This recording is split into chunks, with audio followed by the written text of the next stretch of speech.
रोज सोन सोन करेला कान में पोलेन पियाया समान में। रोज सोन सोन करेला कान में पोलेन पियाया समान में।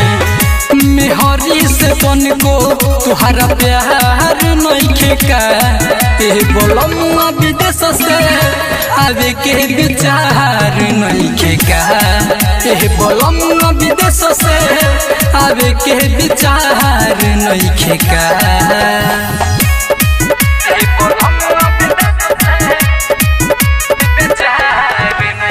Recording by Arohi recording studio.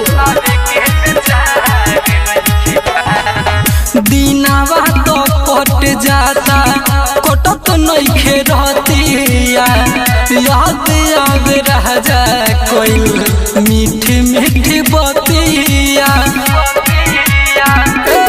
राजा दीनावा तो कट जाता कटत नइखे रहतिया याद आवे रह जा कोई मीठी मीठी बतिया।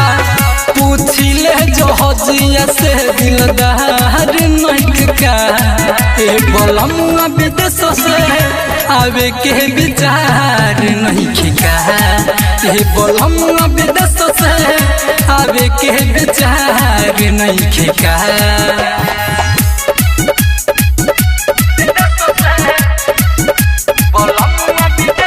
Music by Mantu Manish. कोरिले सिंहार हम तो खाली झूठ मूठ के रह जाता दिल हमर भीतरे कुहक के। राजा जी कोरिले सिंहार हम तो खाली झूठ मूठ के रह जाता दिल हमर भीतरे कुहक के। देवदास मन मन तुहार नइखे का बोलमुआ विदेश से आवे के विचार नइखे का बोलमुआ विदेश से आवे के विचार नइखे का।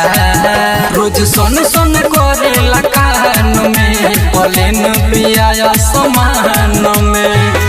मेहरी से बन को तुहारा प्यार नइखे का बोलमुआ विदेश से आवे के विचार नइखे का बोलमुआ विदेश से आवे के विचार नइखे का।